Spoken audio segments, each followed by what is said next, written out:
An unexpected death put an end to his dissecting. Working in robust good health, Domenico Ghirlandaio contracted a pestilence and in 2 days was dead.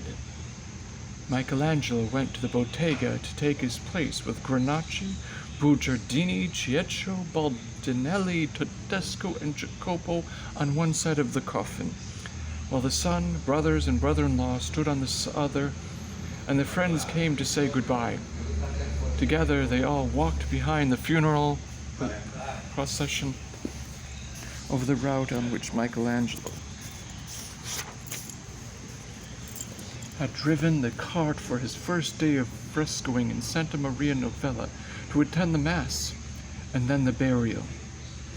That afternoon he went to visit Prior Bisciolini, casually laid the long bronze key over the pages of the book the prior was reading and said, "I should like to carve something for the church." The prior showed pleasure but not surprise. "I have long felt the need of a crucifix for the central altar. I've always envisioned it in wood." "Wood? I wonder if I can." For once, he had the good sense not to say, "Wood is not my trade.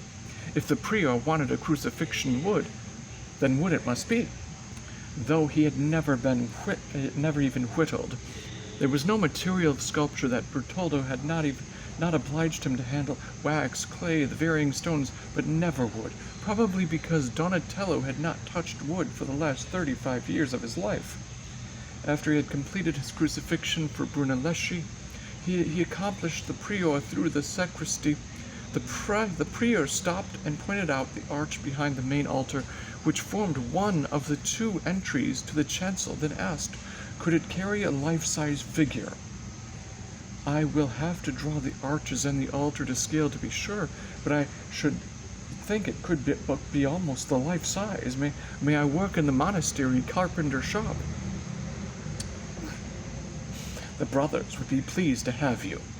The lay brothers in the carpenter's shop worked with sunlight streaming on their shoulders from overhead windows. In the relaxed atmosphere of the workbenches, he was treated as another carpenter come to make still one a more useful article among the hundreds needed for Santo Spirito.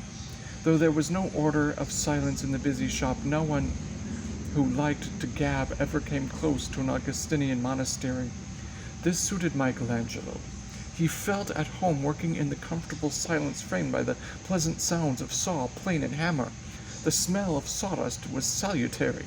He worked on the various woods the monastery had to offer to get this knack of carving in this material which he found so unlike marble. The wood did not seem to fight back. He took to reading the New Testament, the story of Christ as related by Matthew and Mark. The more he read, the more the terror-laden, agony-infused crucifixion of previous centuries to be seen in the chapels of Florence receded from his mind, and into it came the image of Prior Bisciolini, cheerful, hearty, dedicated, serving all humanity in God's name with a great mind and noble spirit that gloried in living. It was in need of his nature to be original. But what could one say about Christ on the cross that had not been carved out and painted before? Though the theme of the crucifixion would not have occurred to him, he was eager to do something particularly fine to justify the prior's faith in him. The finished work would have to be intensely spiritual, lest the prior wonder if he had made a mistake in letting him dissect. He started drawing in front of the earliest crucifixions, those of the 13th century, carved with the head and knees of Christ turned in the same direction, perhaps because this was the simplest form for the sculpture and because the design evoked in terms of emotion the simplicity of unquestioning acceptance. By the 14th century, the sculptors were showing Christ in full face with all parts of the body symmetrically disposed on either side of the central structural line. He spent time in front of Donatello's Santa Croce crucifixion, marveling at the magnificence of its conception. Whatever emotion Donatello had set out to achieve, strength combined with idyllic fulfillment, power to forgive as well as subdue, the ability to be destroyed as well as resurrected, all these emotions he had succeeded in conveying Yet Michelangelo did not feel within himself any of the things that Donatello felt. He had never been altogether clear in his own mind why God could not accomplish by himself all the things he had sent his son down on earth to do. Why did God need a son? The exquisitely balanced Donatello Christ said to him, "This is how God wanted it to be, exactly the way it was planned. It is not hard to accept one's fate when it has been preordained. I have anticipated this pain." This was not acceptable to Michelangelo's temperament. What had the violent end to do with God's message of love? Why did he permit violence to take place when its very form would create hatred, fear, retribution, and continuing violence? If he were omnipotent, why had he not devised a more peaceable way to bring his message to the world? His importance to stop his barbarism was a terrifying thought to Michelangelo, and perhaps to Christ as well. As he stood in the bright sunlight on the steps of the Santa Croce watching the boys play football on the hard earth of the square, then walked slowly past the palaces of the Via de' Bardi, patting him affectionately the carved stones of the buildings as he went by, he thought, what went through the mind of Christ between the sunset hour when the Roman soldier drove the first nail through his flesh, and the hour when he died? For these thoughts would determine not only how he accepted his fate, but also the position of his body on the cross. Donatello's Christ accepted in serenity and thought nothing.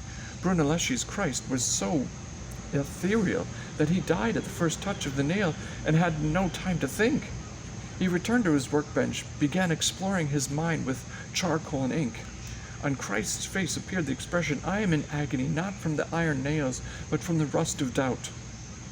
He could not bring himself to convey Christ's divinity by anything so obvious as a halo.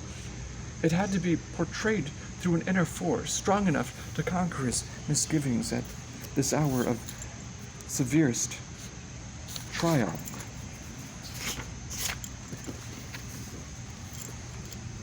It was inevitable that his Christ would be closer to man than to God. He did not know that he was to be crucified. He neither wanted it nor liked it, and as a result his body was twisted and conflict torn like all men by inner questioning. When he was all ready to begin carving, he had before him a new concept. He turned Christ's head and knees in opposite directions, establishing through this contrapuntal design a graphic tension, the intense physical and spiritual inner conflict of a man who was being pulled two ways. He carved his figure in the hardest wood available in Tuscany, walnut, and when he had finished with hammer and chisel, sandpapered it down, and rubbed the surface with stainless oil and wax. His fellow carpenters made no comment, but they stopped by his bench to observe progress.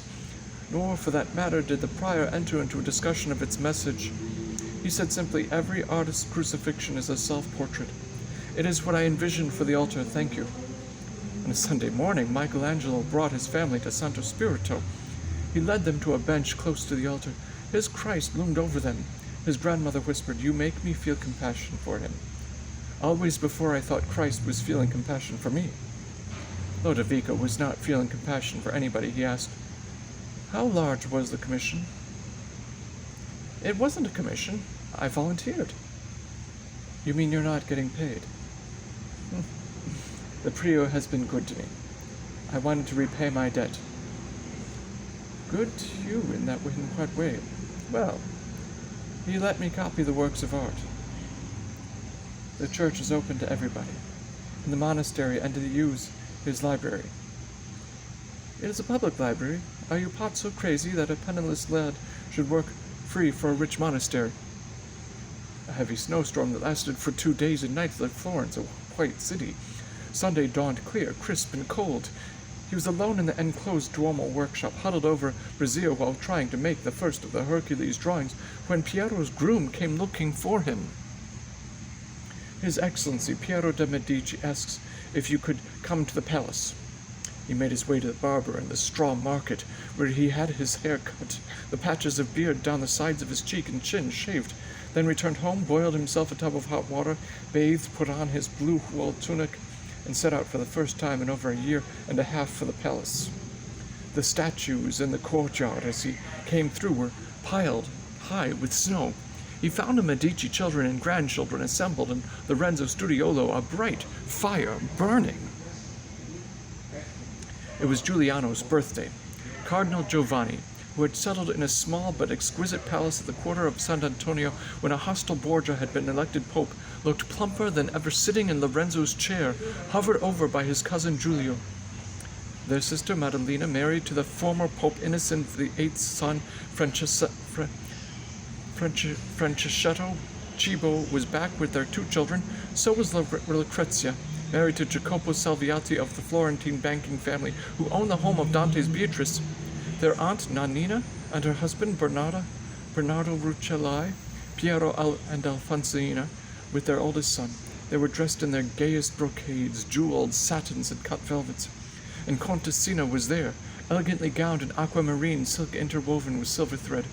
Michelangelo noted with surprise that she was taller, that her arms and shoulders had filled out a little, and her bosom, propped by stays under the embroidery, was approaching maturity. Her eyes, when they met his, sparkled as brightly as the silver jewels with which her dress was ornamented. A servant handed him a glass of hot mulled wine. The drink, combined with the warmth of the reception, the sharp nostalgia the room evoked, and Contessina's bemused smile all went to his head. Piero stood with his back to the fire. He smiled and seemed to have forgotten their quarrel. Michelangelo, it is our pleasure to welcome you back to the palace. Today we must do everything that pleases Giuliano. I should like to help make Giuliano happy today. Good. The last thing he said this morning was, I should like to have the greatest snowman ever made. And since you are our father's favorite sculptor, then what would be more natural than that we should think of you? Something within him sank like a stone. While the Medici children turned their faces toward him, he remembered the 2 tubes in the cadaver that extended downward from the mouth, one to carry air, the other food. Should there not be a third, to swallow crushed hopes? Please do it for me, Michelangelo, cried Giuliano. It would be the most wonderful snowman ever made. His accurate impression of having been summoned as an entertainer passed with Giuliano's plea. Was he to reply, snow is not my trade? Do help us, Michelangelo. It was Contessina, who had come close to him. We'll all serve as your assistants. As he knew it was all right. Late that afternoon, when the last of the Florentine crowds had thronged through the palace grounds to see the hilariously grotesque giant snowman, Piero sat at his father's desk in the big office under the maps of Italy. Why not move back into the palace, Michelangelo? We would like to bring together again my father's circle.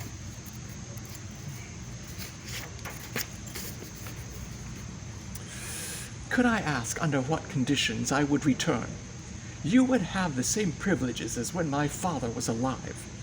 Michelangelo gulped. He was 15 when he had come to live in this palace. He was almost 18 now, hardly an age to receive spending money left on his washstand. Yet it was a chance to get out of the drear Buonarroti house, the nagging domination of Lodovico, to earn some money, perhaps to carve something good for the Medici.